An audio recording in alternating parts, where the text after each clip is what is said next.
We have all heard the warnings about the water crisis in the American West, the shrinking reservoirs, the falling levels, the threat that a great dam could eventually stop generating electricity. But what happens the day after? Not the day it stops, not the moment the turbines fall silent, but the day after, when the region wakes up to a new reality in which one of its major power plants has gone dark and the delicate machinery of the whole system has entered uncharted territory. This is the question that deserves attention because the moment Glen Canyon Dam stops making power is not an ending but a beginning, the start of a cascade of consequences that would ripple across the region in the hours and days and weeks that follow.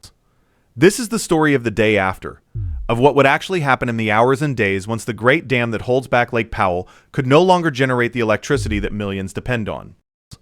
In this video, we are going to walk through the day after, in full, tracing the cascade of consequences that the stopping of the dam would set in motion.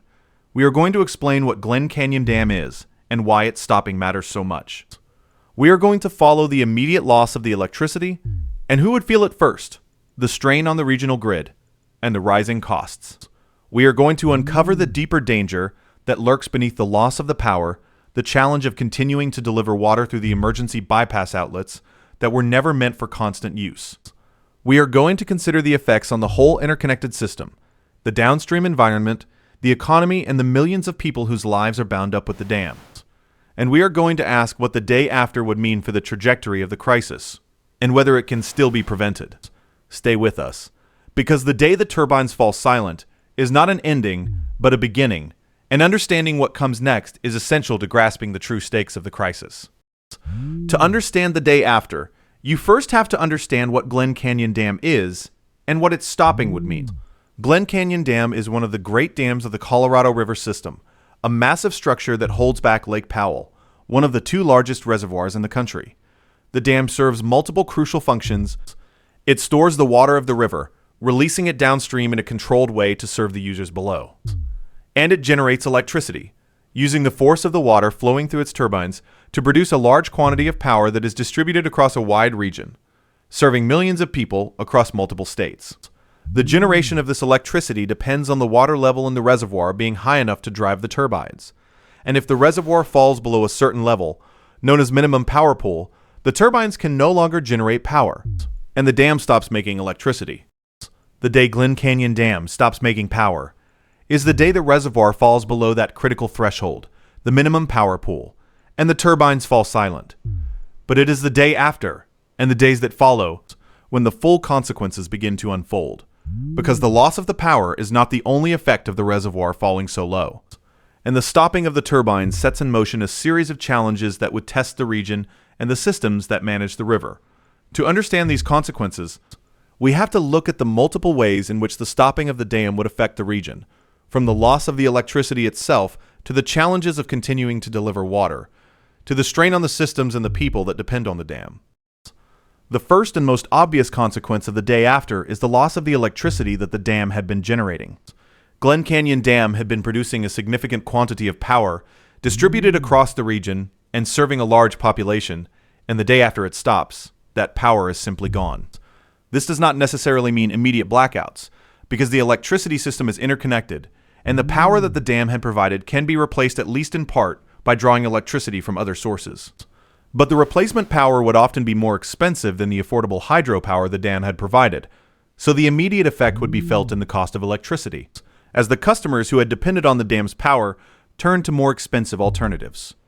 In the day after, the utilities and the communities that had relied on the Glen Canyon power would be scrambling to secure replacement electricity, and the cost of that power would begin to ripple through their budgets and ultimately to the people they serve. The customers most immediately affected would be those who had depended most heavily on the affordable federal hydropower, particularly the smaller communities, the rural cooperatives, the municipal utilities, and the tribal systems that had relied on the inexpensive electricity. For these customers, the day after would bring the challenge of finding replacement power at greater cost, straining budgets that were often already stretched thin. The people served by these utilities, many of them in less wealthy areas, would face the prospect of rising electricity costs as the affordable hydropower was replaced by more expensive alternatives. The day after the dam stops making power would thus begin a period of financial strain for the communities that had depended on the affordable electricity. a strain that would deepen as the loss of the power became a lasting reality rather than a temporary disruption. Beyond the loss of the affordable power, the day after would bring an increased strain on the regional electricity system,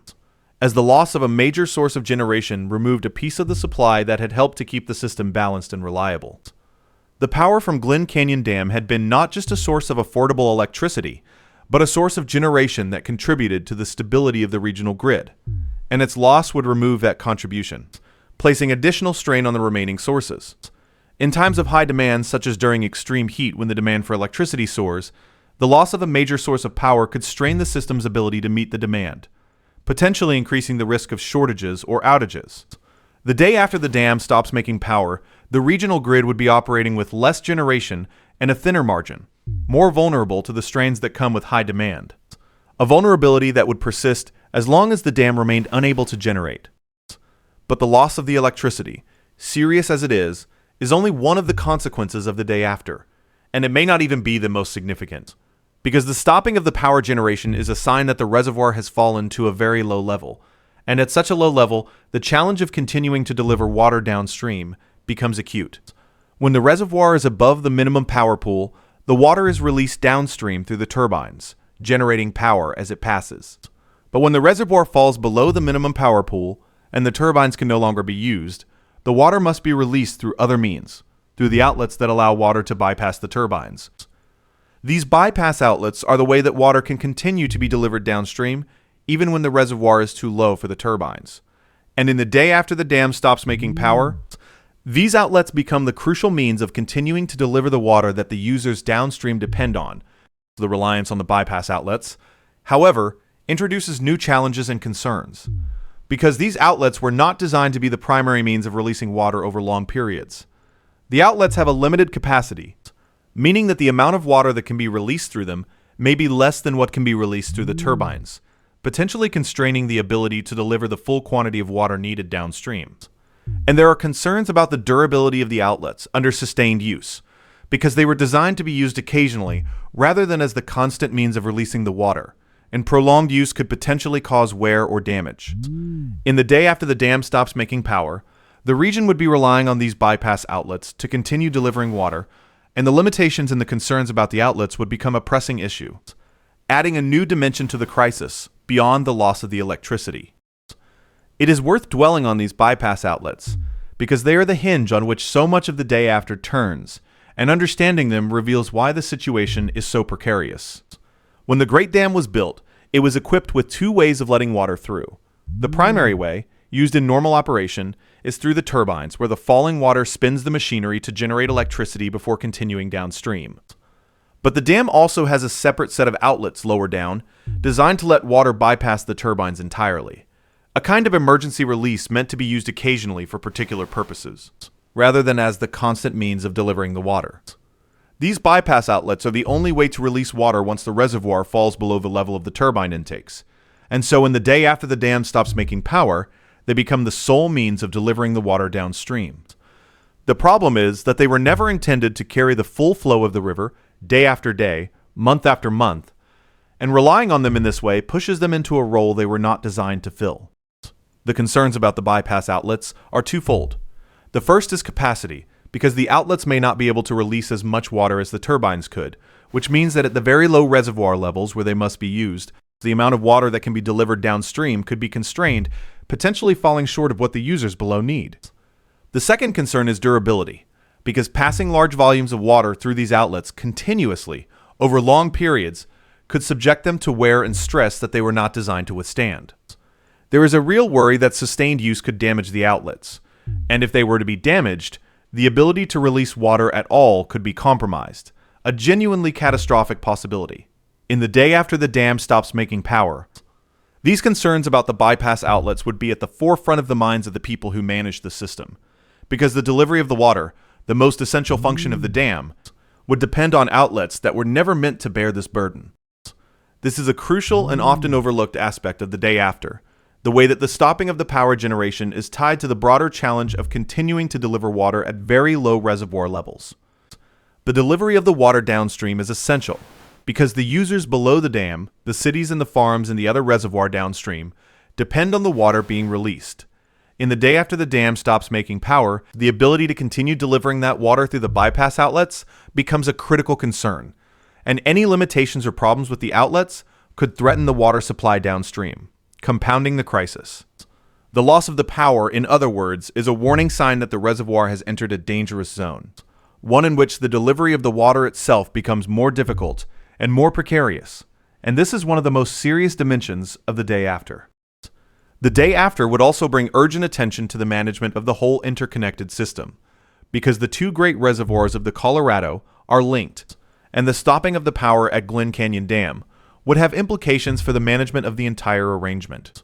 The reservoir that Glen Canyon Dam holds back releases water downstream to the other great reservoir, and the management of the releases affects the whole system.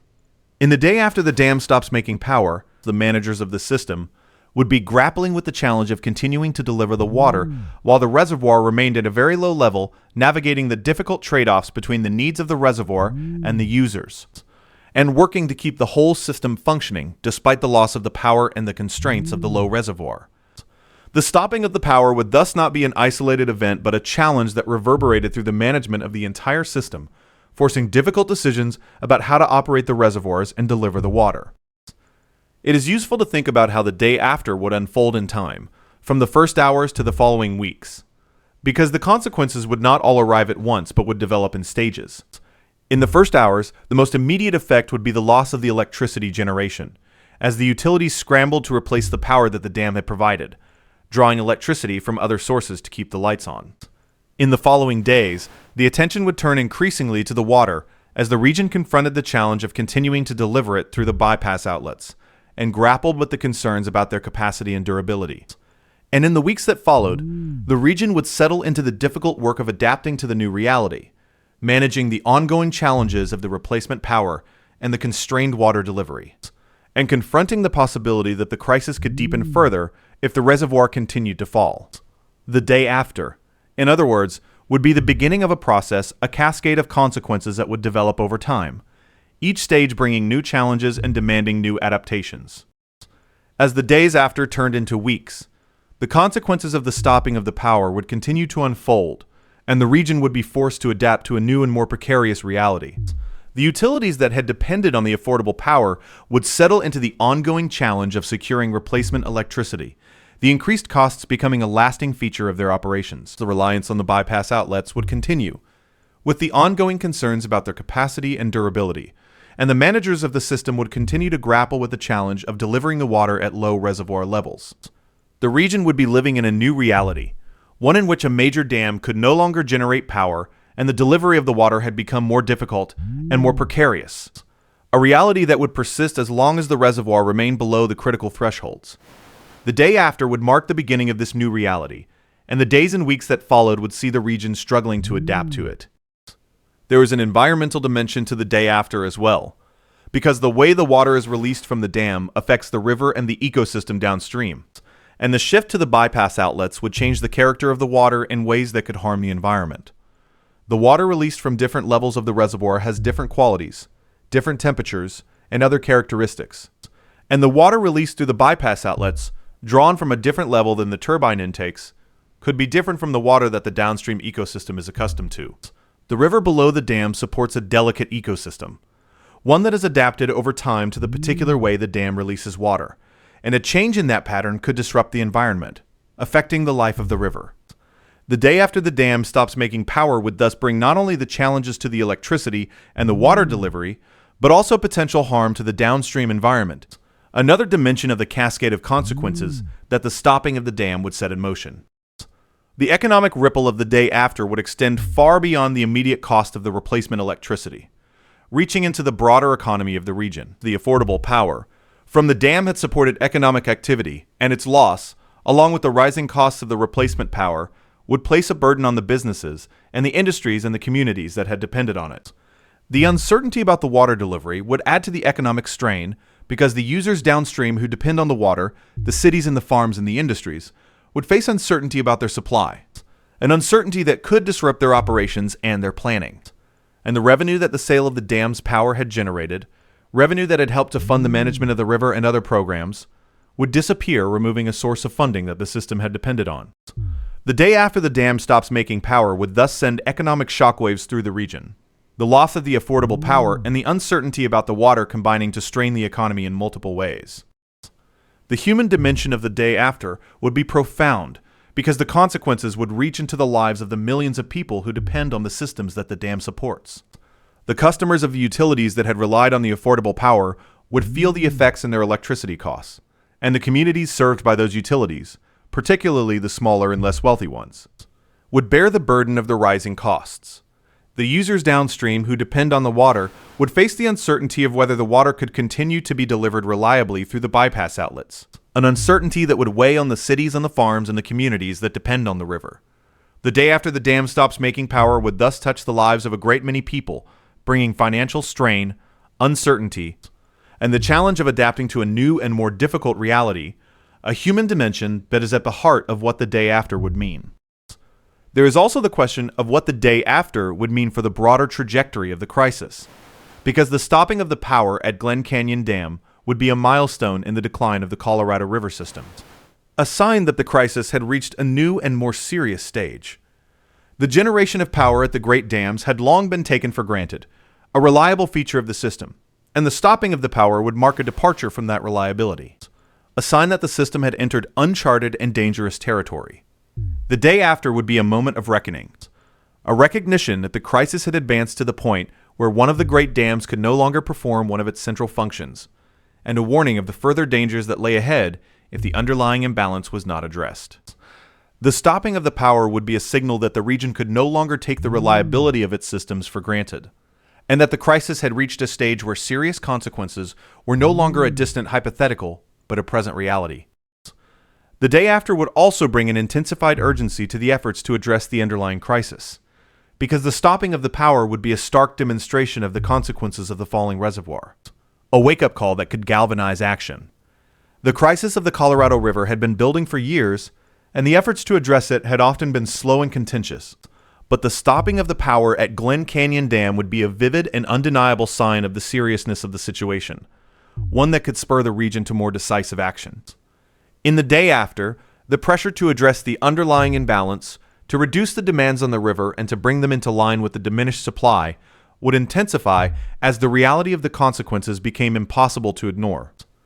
The stopping of the power, in this sense, could be a catalyst, a moment that finally forced the region to confront the crisis with the urgency it demanded. But whether that urgency would translate into effective action would depend on the region's willingness to make the difficult choices that addressing the crisis requires. Reducing the demands on the river, bringing them into balance with the supply, so that the reservoir could recover and the power generation could resume, would require the same difficult measures that had long proven contentious. The reductions in water use, the reforms of the agreements, the sharing of the sacrifice among the many users. The day after the dam stops making power would present the region with a choice, whether to seize the moment and take the decisive action needed to address the crisis, or to continue to struggle with the same obstacles that had prevented effective action before. The stopping of the power would create the urgency, but whether that urgency would be met with effective action would remain to be seen,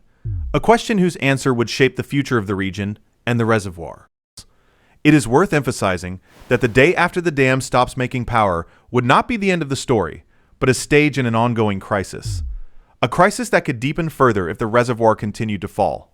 Below the minimum power pool, where the power generation stops, lies the even lower level of dead pool,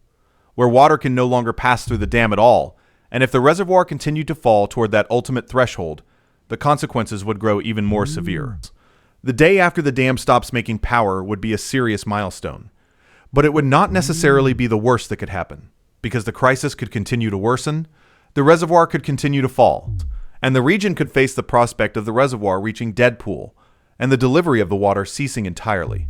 The day after would be a warning of the further dangers that lay ahead, a sign that the region was on a trajectory that could lead to even more catastrophic outcomes if the underlying imbalance was not addressed. The story of the day after Glen Canyon Dam stops making power is, in the end, a story about the cascading consequences of a crisis that reaches deep into the systems on which the region depends. A story about the way that the loss of the power at a single dam would ripple across the electricity supply, the water delivery, the economy, and the lives of millions of people, It is a scenario that reveals the interconnected nature of the crisis, the way that the falling reservoir threatens multiple systems at once, and the way that the stopping of the power would be not an isolated event, but the beginning of a cascade of challenges. Understanding the day after is essential to understanding the full stakes of the crisis, because it reveals what would actually happen if the reservoir fell to the critical threshold, and it underscores the importance of acting to prevent that outcome. It is important to be clear that much about the day after remains uncertain, because a situation like this would be in many ways unprecedented, and the systems and the people that manage the river would be navigating uncharted territory. Exactly how the bypass outlets would perform under sustained use, exactly how much water could be delivered, exactly how the downstream environment would respond, exactly how the region would adapt. All of these are questions whose answers cannot be fully known in advance. This uncertainty is itself a source of concern, because it means that the region would be facing the day after without a clear map of what to expect, forced to respond to challenges as they emerged, to improvise and adapt in the face of a situation that no one had ever confronted. The uncertainty of the day after is part of what makes it so daunting. The prospect of entering a new and unfamiliar reality with the essential functions of a great dam compromised and the outcome unknown. The day after Glen Canyon Dam stops making power is a scenario that we have the opportunity to prevent if the region takes the action needed to address the underlying crisis and keep the reservoir above the critical thresholds. The stopping of the power is not inevitable, and the day after need not come to pass, if the demands on the river can be brought into balance with the supply, and the reservoir can be kept from falling to the minimum power pool. But the possibility of the day after is real, and it grows more real as the reservoir falls and the crisis deepens. And it is a possibility that demands attention and action. To understand the day after, to grasp the cascade of consequences it would bring, is to understand the urgency of the crisis and the importance of acting before it is too late. Before the turbines fall silent and the region wakes up to the new and difficult reality of the day after. In the final analysis, the day after Glen Canyon Dam stops making power would be a day of reckoning for the American West, a moment when the consequences of the long crisis of the Colorado River became undeniable, when the loss of the power and the challenges of delivering the water and the strain on the systems and the people converged into a new and more difficult reality. It would be a day that revealed the true stakes of the crisis, the way that the falling reservoir threatens not just the water, but the power and the economy and the well-being of millions, and the way that the systems on which the region depends are more fragile than they appear. The day after is a warning, a look at what would happen if the crisis is not addressed, and its purpose is to spur the action that would prevent it, to make clear what is at stake and why it matters, so that the region can act to